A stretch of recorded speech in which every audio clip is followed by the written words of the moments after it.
Assalamualaikum warahmatullahi wabarakatuh.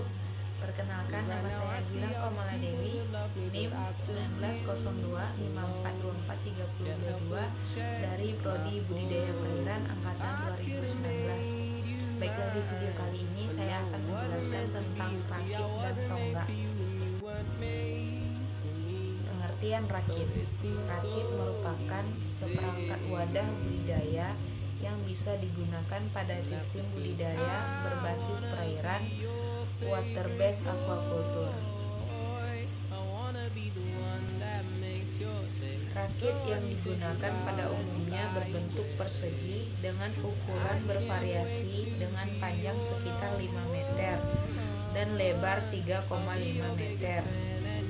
Bagian-bagian dari rakit meliputi 1 kerangka, 2 tal iris, 3 pelampung, dan 4 berat ataupun jangkar.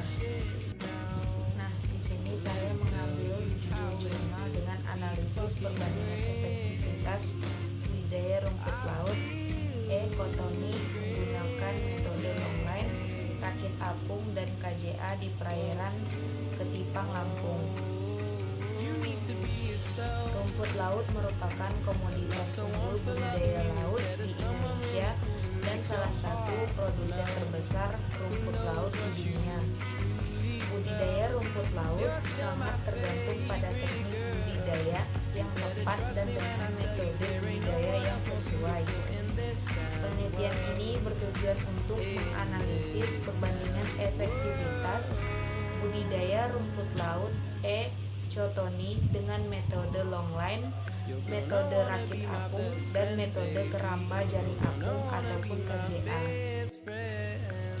Penelitian ini bertujuan untuk menganalisis perbandingan efektivitas budidaya rumput laut Cottoni, meliputi penelitian yang telah dilaksanakan pada bulan Februari sampai Maret 2020.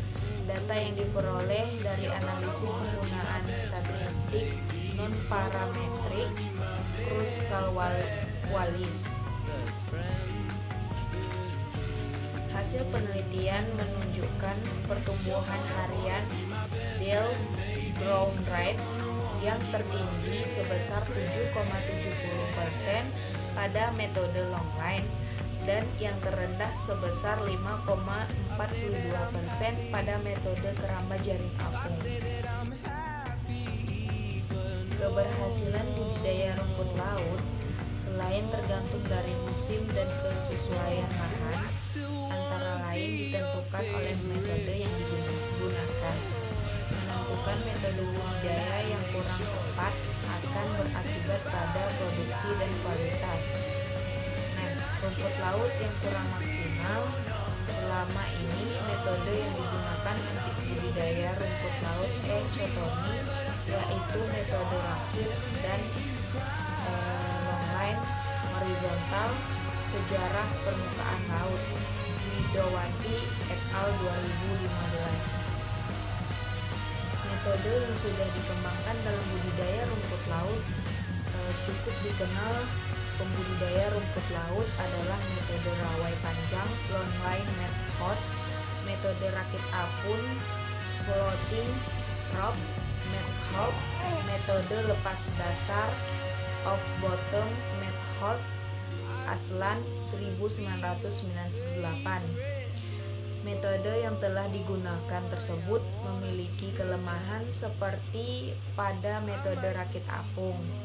Saat tanaman terlihat di permukaan akan mudah terkena sinar matahari sehingga biaya produksi lebih tinggi, mudah diserang predator. Nah, sedangkan metode lepas dasar memiliki kelemahan mudah tertutupi sedimen. Budidaya rumput laut mudah hanyut, pertumbuhan tergolong lambat dibandingkan dengan metode lain. Kordi 2011. Nah, sumber jurnalnya saya ambil dari Cendekiawan, Tabrani Sofwan, Henry Muhammad, Aryani Riri, Scientist 2021 dengan judul Analisis Perbandingan Efektivitas Budidaya Rumput Laut Echinotomi menggunakan metode longline rakit apung dan keramba jaring apung di perairan Ketapang, Lampung, Sriwijaya Universitas. Sumber gambar google.com. Nah, selanjutnya saya akan membahas tentang pengertian tonggak. Metode tancap dapat digunakan untuk usaha pengumpulan benih dari alam, pembesaran hingga panen karang hijau. Beberapa batang bambu kurang lebih 15-10 dirincungkan di bagian pangkalan, lalu ditancap ke dasar perairan secara teratur. Panjang bambu yang digunakan tergantung pada kedalaman perairan saat surut terendah, ditambah bagian yang ditancap ke dasar dan bagian yang menjulang di atas permukaan laut kurang lebih 50-100 cm. Nah, di materi kali ini saya mengambil jurnal berjudul Budidaya Kerang Hijau Pernah Friedrich L. dengan metode dan kepadatan berbeda di perairan pesisir Kuala Langsa, Aceh.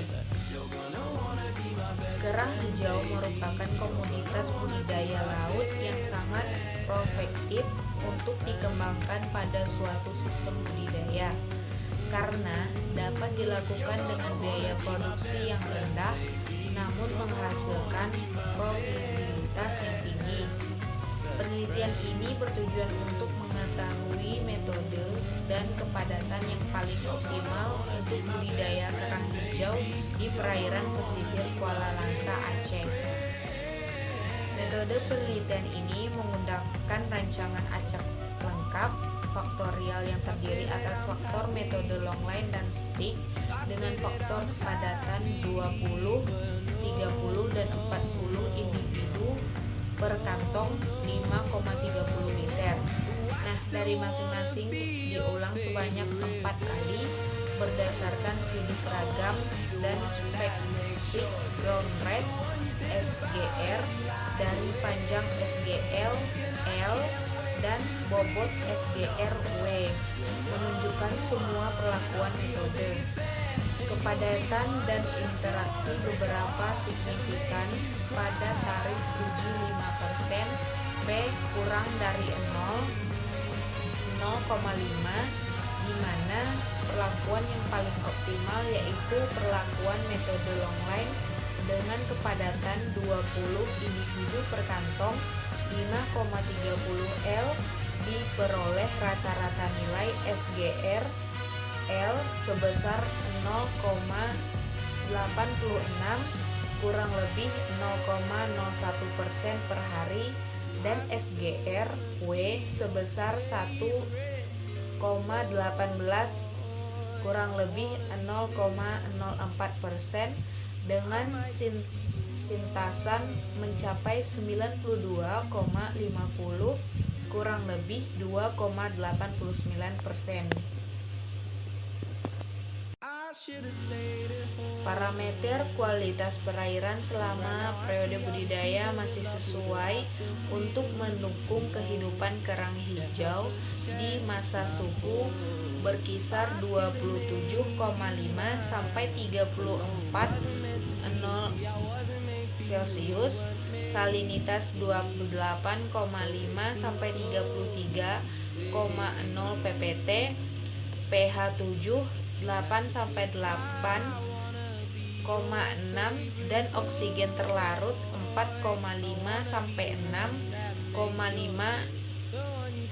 mg per liter serta kecepatan arus 0,1 sampai 0,3 meter per sekon.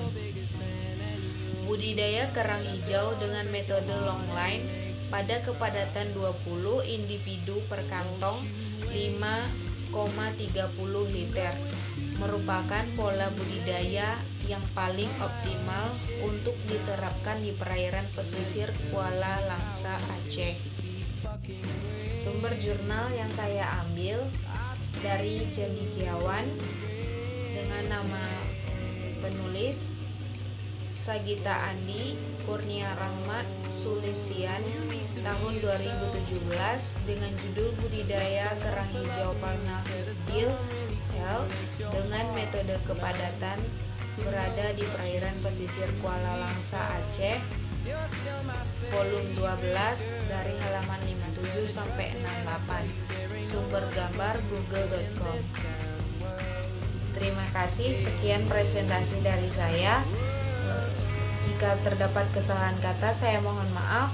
Saya akhiri, wabillahi taufiq wa hidayah. Wassalamualaikum warahmatullahi wabarakatuh. You're gonna wanna be my best friend.